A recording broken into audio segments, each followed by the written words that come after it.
Welcome to polling day at the University of Edinburgh. The campaign is now over and you join us for our second live seminar on our online course about the referendum.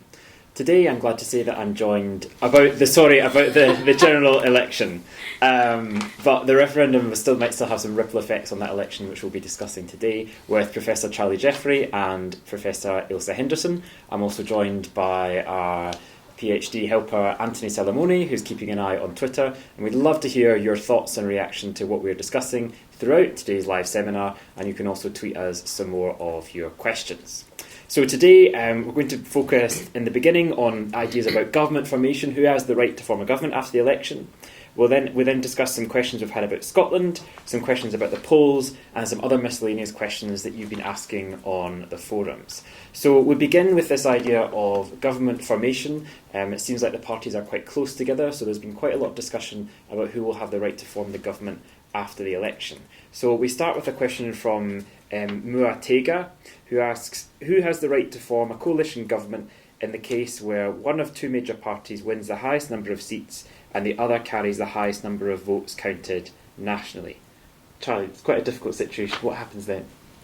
Well, we've heard a lot of discussion of this in the debate in the last few days, which is almost entirely tactical and almost entirely detached from the constitutional situation. The constitutional situation is that all MPs elected to the House of Commons are of equal status, and whoever can mobilise the support of a majority of those MPs has the capacity to form a government.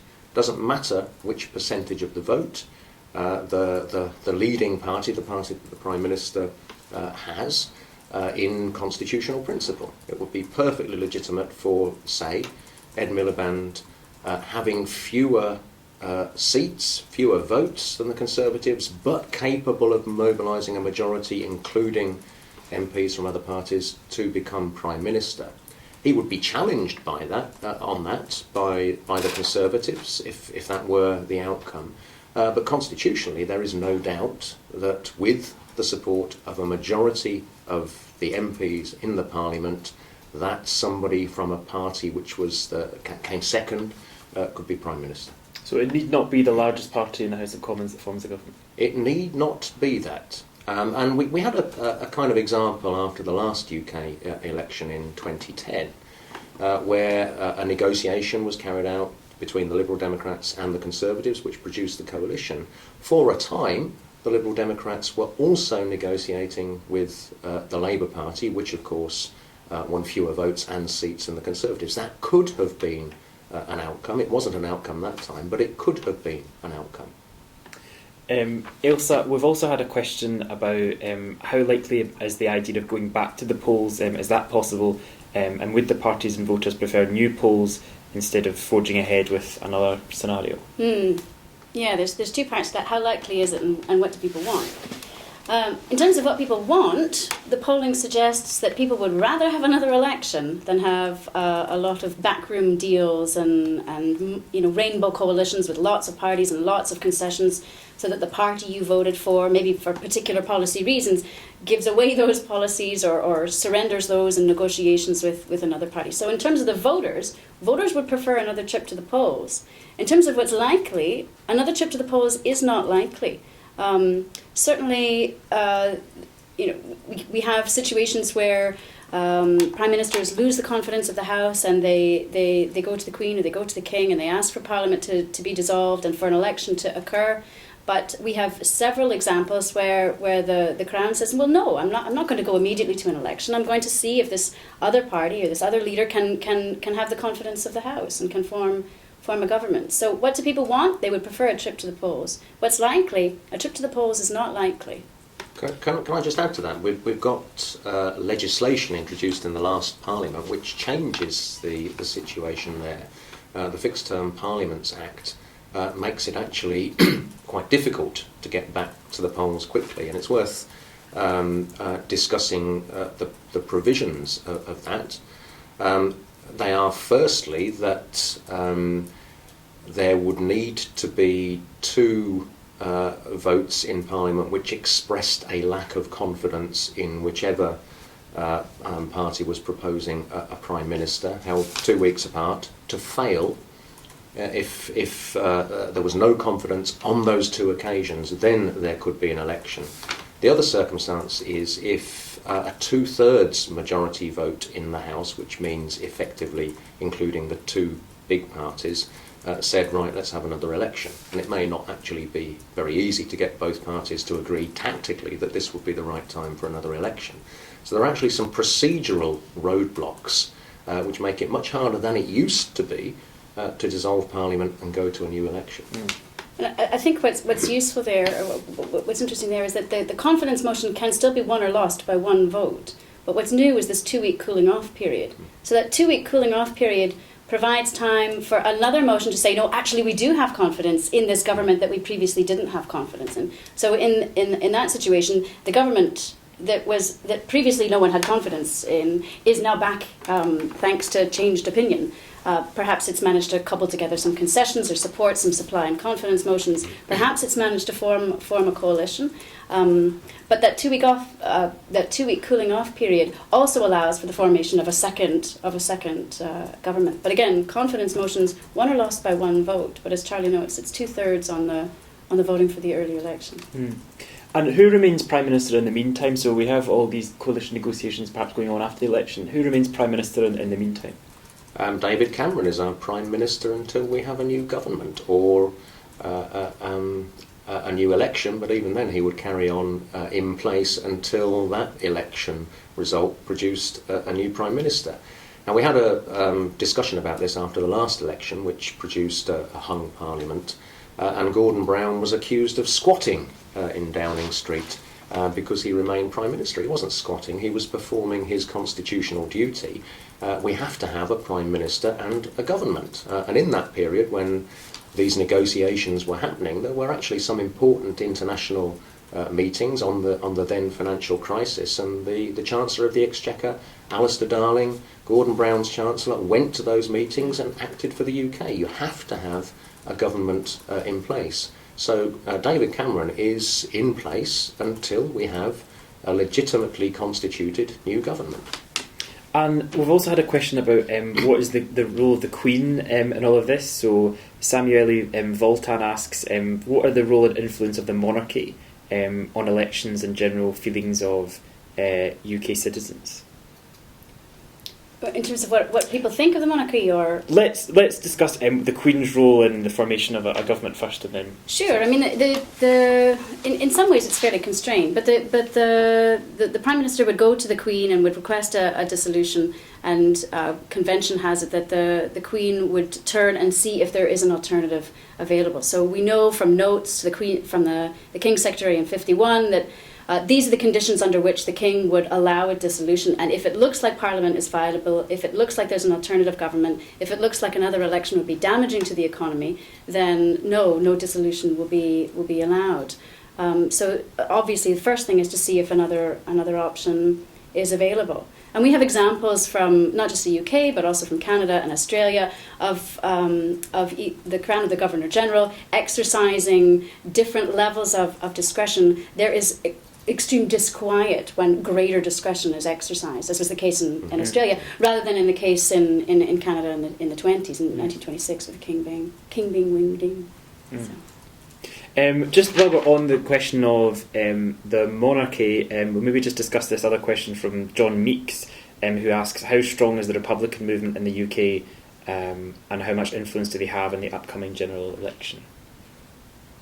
Yeah, I mean, in terms of the polls, not too strong. I mean, 75% are clearly in support of the monarchy and would like it to continue after the current Queen, and that support is rising slightly. It's harder to gauge its impact on the election. We can look to see whether different parties have higher or lower levels of support for republicanism, and certainly within Scotland we know that the SNP is one of those parties. I don't think it's an issue on which they're campaigning. And so in terms of its impact on this election, I would say rather limited, actually. It's a bad week for republicanism when you have a new royal baby to celebrate. A more substantially. There are no really significant political forces in the UK in terms of political parties which are arguing for the abolition of the monarchy. And since you mentioned the referendum at the outset, Alan, we can go back to last year and look at the position of the yes case in the referendum, largely based around the SNP. The SNP had a significant Republican element, but it was clear that for an independent Scotland, in the vision of the SNP, this would be an independent Scotland with the Queen as head of state. So even in that circumstance, republicanism was pretty much a marginal force, and it remains so in this election. Moving on from that and into Parliament itself, Joshua Relic has a question where he asks, are UK MPs more likely to vote the party line than US congressmen? Do we have any evidence about that, Ailsa? Yeah, we do. They are absolutely more likely to vote the party line than US congressmen. You don't see the same individual lobbying effects of representatives here that you do in the US. However, in a comparative context of other Westminster systems, the UK Parliament is the rebellious one, or the Commons in the UK is a rebellious institution and becoming more rebellious. And we can track levels of rebellion in two ways. We can look at government defeats, and government defeats in and of themselves are not increasing wildly. The current government was defeated 6 times. The previous 2, defeated 3 or 4 times. It's obviously much higher when you have a minority government. So you can look at losses, and if you have a majority government, it only loses when its own backbenchers revolt. But the other thing you can look at is this kind of constant low-level rebellion, and you can look at the number of votes where at least one MP defied the whip on the governing side, and those, in fact, are increasing. And if you look at those measures, in fact, the current government is among the most rebellious we've ever seen. And I think part of that reason why the UK Commons is more rebellious than other Westminster systems is partly to do with size. I mean, obviously, the same proportion of MPs are required to form a majority government, but when you've got a big legislature, that's an awful lot of people on the backbenches not filling portfolio positions. And once you get a critical mass, then you have the sense that, my individual vote doesn't matter for the survival of the government, and so therefore I can vote the way I want, or I can vote to exert influence for my constituency, or I can vote to exert my, to assert my free will, and so on. So no, not less rebellious than the US, or less individual choices than in the US, but certainly among Westminster legislatures, among the more rebellious. Okay. And all that's very interesting, given what many forecasts are predicting for the outcome of the election today, which is not simply that there will be no single party majority, according to these projections, but it's also quite unlikely that there would be a two-party, a feasible two-party majority. So Ed Miliband or David Cameron might be constructing a vote to establish a government which relies on 3 or more parties. And it's extraordinarily difficult in those circumstances to maintain the discipline, not just of your own party, but of perhaps the Lib Dems as a coalition partner, perhaps another party who's not in the coalition but is offering support on a case-by-case basis. I think the outcome of that is you'd see a rather different situation than under the current coalition, which has been, generally speaking, quite tightly managed as a government operation with trade-offs between ministries led by different political parties. With a 3-party or more party alignment, you'd see Parliament becoming the forum for negotiation. There would be cross-party negotiations on an ongoing basis, which would rebalance the relationship between government and Parliament. It could be very, very interesting. Shows you how much British politics has moved on. People are looking back and wishing for a coalition. That was the stable option. In 2010, people were worried about the very existence of coalition. At this point, will we take a question from Anthony from the forums or from Twitter? Yeah, sure, Alan. We've got a question in the forums from Johanna, who asks, what happens if one of the party leaders either fails to win their seat again or fails to win one? If a party leader loses his seat? Well, they've got to go and find another job, I guess, is the first answer to that question. But beyond being a bit flippant, that this is a situation which we could see. We could see, for example, Nick Clegg as leader of the Lib Dems losing his seat. Some of the polling in his constituency has suggested that this could be the case. And that's quite significant because he is Deputy Prime Minister, but he is also the leader of a party which could well be a key player in negotiations to establish a majority in the House of Commons to support a new government.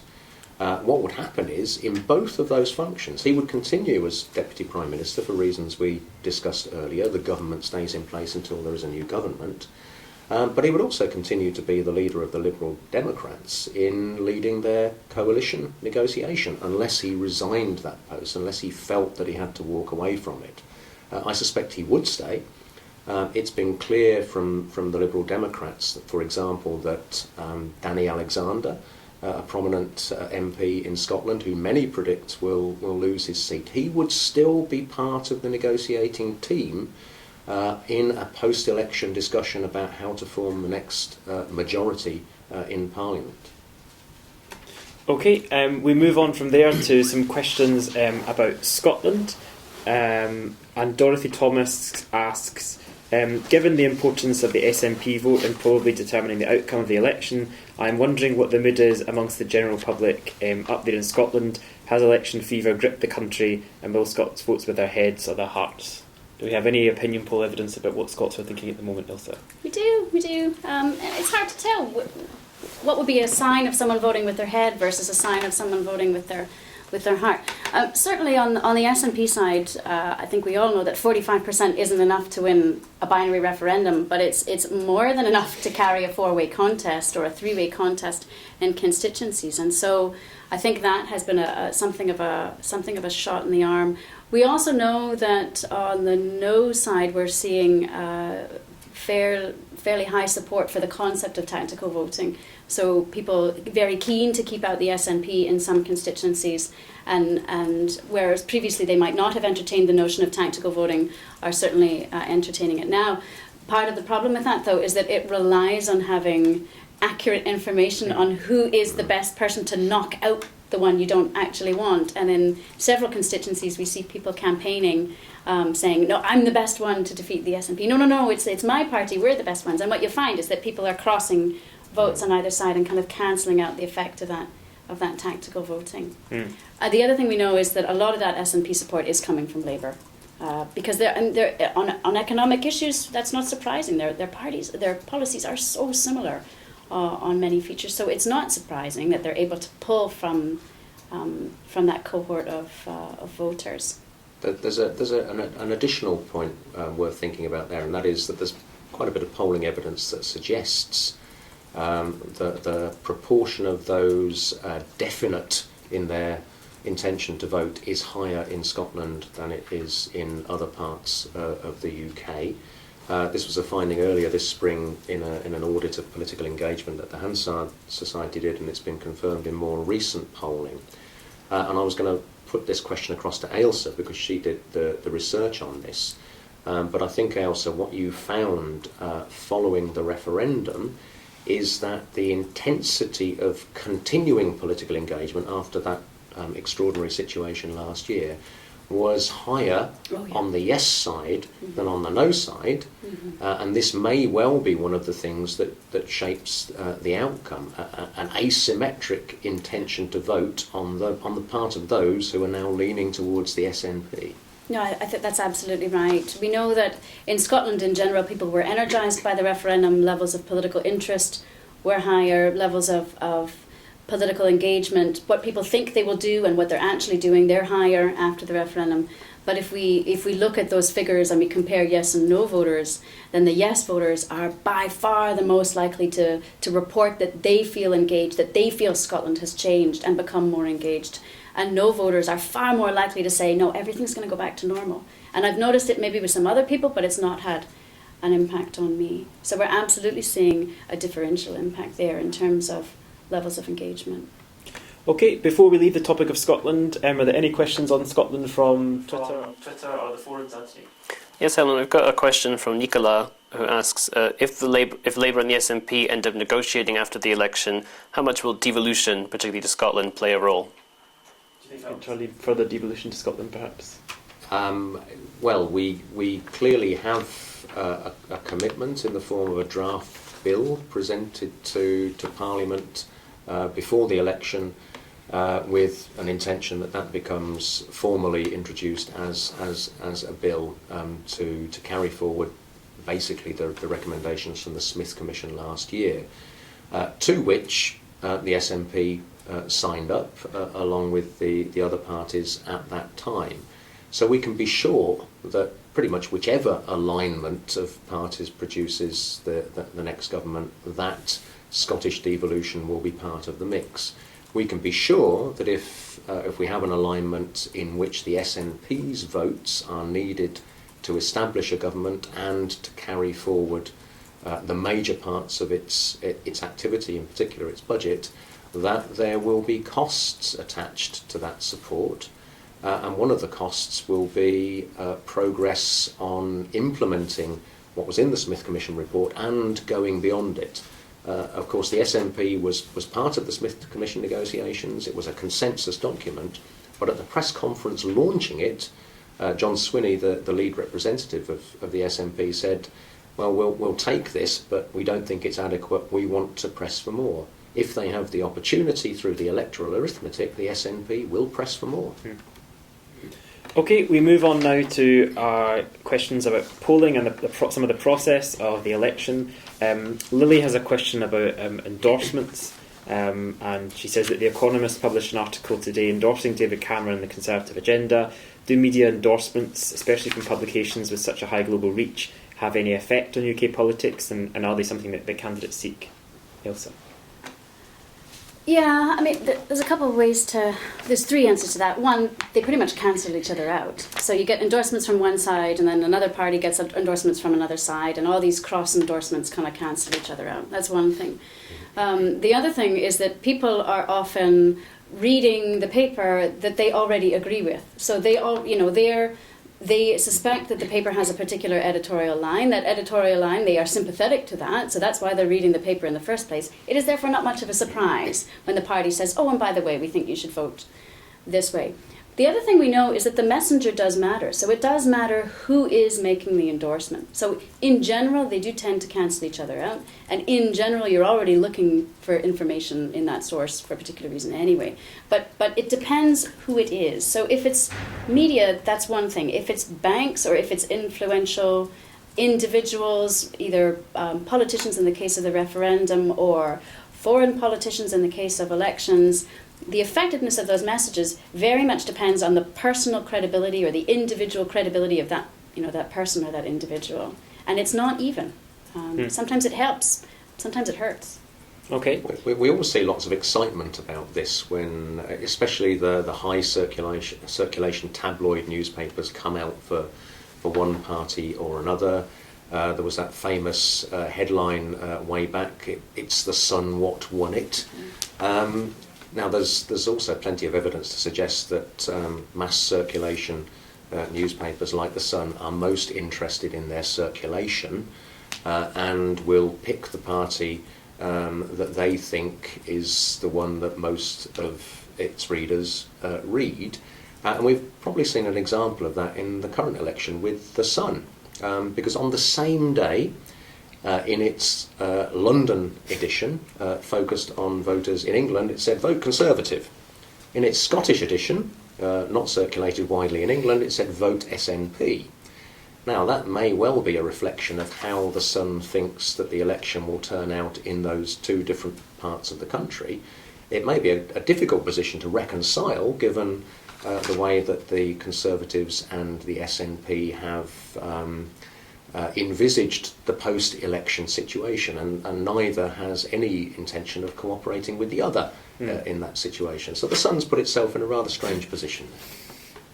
Interesting. So we also have a question from Dimitri Sosnin about polling, quite a technical one about what is the main technology of polling used in UK elections. Is it a face-to-face interview, telephone or online, or a mixture? Not much of a mixture these days, online predominantly. This has been the most polled election we've had, and part of the reason it has been the most polled election is because we're able to do these things quickly and more efficiently in terms of cost if we're doing it online. You can reach more people faster online than you can by any other mean. I mean, face-to-face polling in an election is now almost entirely unheard of, largely because it's just so expensive. And telephone polling we tend to shy away from because if you're trying to reach people in particular regions, it's impossible to tell from their mobile numbers what region they're in. So that complicates the sampling a little bit. So I think in terms of the polling, method of contact is important, but so too is the method of sampling. And what we're not seeing with the online polls are probability samples, and those are seen to be kind of the gold standard of opinion research. And when there was an analysis after the 92 election, when the polls so horribly got it all wrong, part of the blame was that the sampling methods led the pollsters to make incorrect claims about what people actually wanted. And if you're conducting quota samples, you need to get a certain number of women and a certain number of men and a certain number of people in a particular age bracket. Rather than drawing randomly from the population, then you're going to get a slightly biased sample. And so they stopped using them for a while, but they're using them with the online polls, largely because the argument is you can talk to so many people that cancels out any of the deficiencies of the quota polls, and we can weight them to see whether that can make the sample look a little bit more like the population as a whole. But it's not just method of contact, but also method of sampling. And so we do have reason to wonder about the accuracy of some of the polls in the election campaign, because some of them have very, very small samples. And there also seem to be some what political scientists call mode effects, especially with regard to voting intention for the Conservatives. Yeah. Because in telephone polls, where you engage directly with another human being, support levels for the Conservatives have typically been a bit lower than in online polls, where you're not engaging directly with another human being, so you don't have that personal contact. So there's quite a lot of speculation about whether we're seeing a shy Tory phenomenon, as we did famously back in 1992 when John Major emerged as Prime Minister unexpectedly with a clear majority. Mm-hmm. And that was made worse in 92 because the polls were face-to-face. So if you have... the greater the contact you have with the interviewer, the more likely you are to be swayed by what you think the interviewer might like to hear, or you might be more cautious in stating something that you think is maybe not a popular view. So if you're face to face, that's most likely to be the case, and that was the case with the polls in 92. But absolutely, we're seeing mode effects, house effects as well, in terms of the way different pollsters constitute their samples. But the aggregate polls of polls are showing fairly straight line. We haven't had very many rogue polls in this election campaign. Interesting. It'll be interesting to look out for that tonight as well. We move on now to some more general questions. Max has a question about... he looked at our video about education policy, in which Lindsay Patterson argued that the Lib Dems, although they had changed their mind on fees, the tuition fees, the actual system of tuition fees introduced, was thought by a lot of economists to be redistributive and a good idea. I mean, he's wondering why the Liberal Democrats are not fighting their corner on this one and talking more about their good policy on tuition fees. Well, I think there's a clear answer to that question, and that is that the broader reputation of the Liberal Party was severely damaged after it entered government with the Conservatives and reneged on what most of its candidates had signed up to, which was a commitment not to increase tuition fees, and then tuition fees were increased. So that I think explains the position there. Generally speaking, I think there is quite a consensus among economic analysts that there have been advantages from the system introduced in England, especially in the field of widening participation to groups, especially from disadvantaged communities who've not typically participated in university.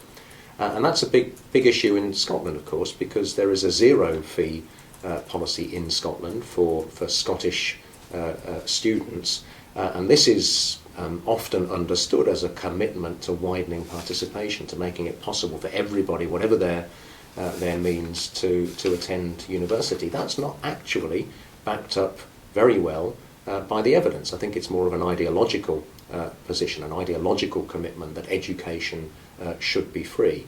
An interesting example of where evidence and policy don't necessarily coincide. Interesting. We now move on just to some more general questions. So, Anthony, do we have any other questions? Yes, we do. We've got one from D. Souza who asks, from Twitter, is there a deadline after the elections to form a government? If so, what happens if no government is formed by then? We've also got a question from Bakai who asks, why is the potential of a hung parliament causing damage to UK shares and to the value of the pound? Okay, shall we start with the deadline, Charlie? Is there a deadline to form a government? We are currently scheduled to have the Queen's speech on the 27th of May. And the Queen's speech is the discussion in Parliament about a government's programme, which leads to several days' debate in Parliament and then to a vote on that. So sometime in the week after the Queen's speech, we will know whether that speech, supported by whichever group of parties, has a majority. If it does not, then I think that will be taken as an expression of a lack of confidence in the programme put forward, and that would then open up that 14-day period which we spoke of earlier, which would enable political parties to rethink or to reconfigure their combination, so that 14 days after that there would be a second vote. And if the second vote then fell, then we're into new election territory. And on this second question of hung parliaments, I mean, a lot of other countries in the world wouldn't be so bothered about the idea of a balanced parliament or no overall majority. Why does it cause such consternation in the UK context? Part of it's a cultural thing. We expect, because of our electoral system, to have majority governments. They're false majorities, right? They're not majorities built on the back of majority support within the electorate. But we've come to expect majority governments, and markets don't like uncertainty. So there's that going on. We know that markets have preferences often about which government they would like to see. They have preferences about the government they think will be most favourable to different aspects of business. So they have preferences, partisan preferences in a way, but they don't like uncertainty. They don't like change, and they don't like uncertainty. And the uncertainty in the hung parliament comes in two ways.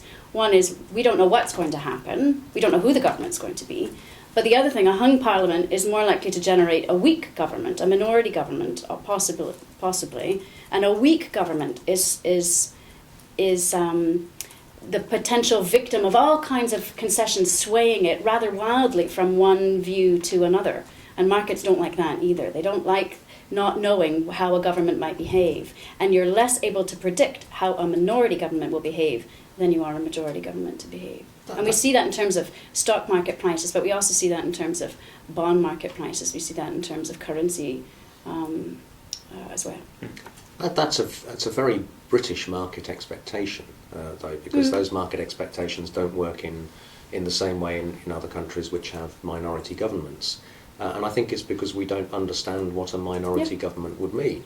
Yes, there would be, as we discussed earlier, more ad hoc negotiation between political parties in order to get legislation through. But another feature of minority governments is that they don't legislate as much as majority governments, because it's hard to get those combinations of political parties to produce a majority vote. So you tend to get those governments working much more through executive powers. And it's actually surprising how much you can do without legislation. We saw a great example of that in Scotland in 2007, when we had a minority SNP government, a very small minority. It was just one seat bigger than the Labour Party, but it was generally perceived to have governed pretty well. Didn't introduce many laws. It had to nip and tuck to get its annual budget through Parliament, and had to buy off other political parties with concessions. But it did an awful lot through the executive authority of government, and we would see something similar, I guess. We could also see a lot of government defeats, though, in a minority government, and markets don't like that, because they don't like, if they think legislation is coming and then all of a sudden the legislation is defeated, that's yet more uncertainty. So Charlie's absolutely right, but partly it also depends on the culture that is operating, the working culture of the institution. And the Scottish Parliament, with its different electoral system, was designed to function differently. And I don't think, even with minority governments, that culture shift ever really took hold. And that's why we see so many defeats from minority governments, of minority governments in the post-war period. Yeah, it'll certainly be a culture change for the House of Commons in that context, yes. Yeah. I think we have some more time for some more questions. Anthony, do you have any other questions? Yes, we've got a question from Gary in the forums who asks, it's the 800th anniversary of Magna Carta. Is it time for a written constitution? Squeeze in at the end. What do you think, Charlie?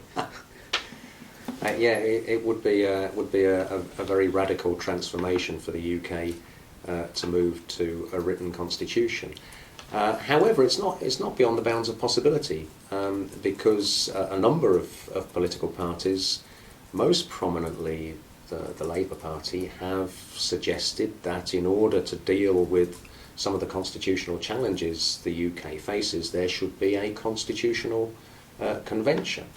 It's not clear how deep their commitment to that is. It's probably a tactical device to avoid having to make decisions on certain things before the election. It's not clear what the agenda for such a convention would be, but it may well be that the configuration of political parties that emerges from this election is one that thinks that we need to deal with the UK's accumulation of constitutional challenges in a more systematic way through a convention, and that could be at least a step on the road to the fuller codification of a UK constitution.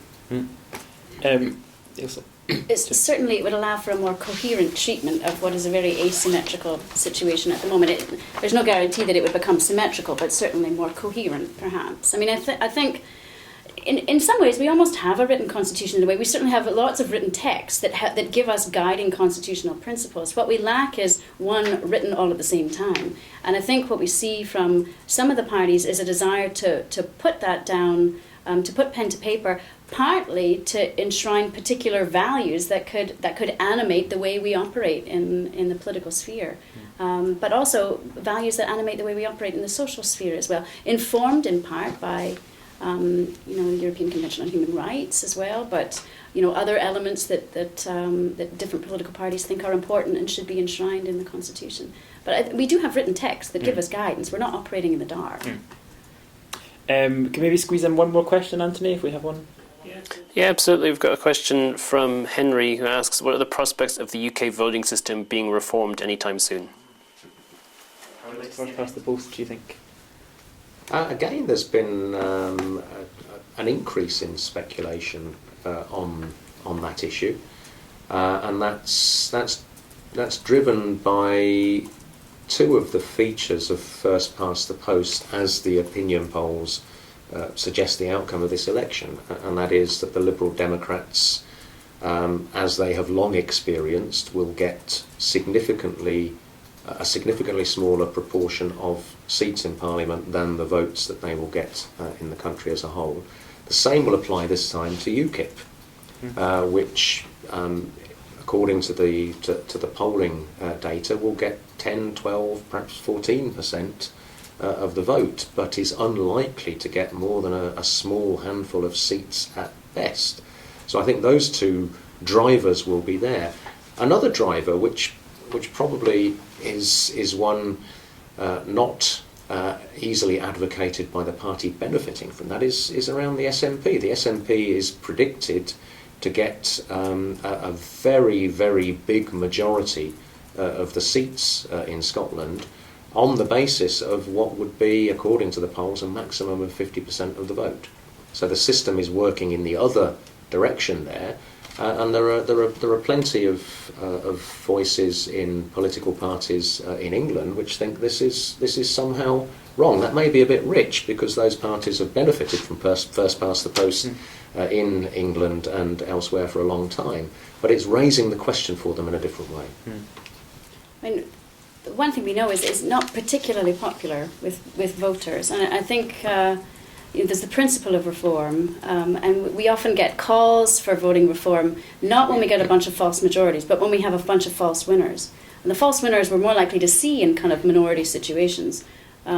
But barring a surge in false winners, we're not likely to see a groundswell of support for it from the electorate. The other thing is it's actually very difficult to introduce, because often what we're seeing is that significant changes, like changing the electoral system, are increasingly the subject of referendums. And so you can have a constituency, you can have a citizens' assembly, devise an electoral system, take lots of time to work out the different strengths and weaknesses of different systems, come up with an alternative, it's put to the electorate, and the electorate doesn't support it. So there's two things going on. One, will we see the debate, and will we see any change? I'm not so certain we'll see the debate, unjust though it is to certain parties. But I'm fairly certain we're not going to see a change. Certainly, if we're relying on a referendum to bring it in, it's all the recent precedent suggests it's unlikely. Okay, well that brings us to the end of our second online seminar. I hope you enjoy election night. If you're going to be staying up, do keep in touch with us via Twitter. It just remains for me to thank Anthony Salamone, Ailsa Henderson and Charlie Jeffery, and we hope you can join us again next Wednesday for our online seminar when we'll be discussing the results.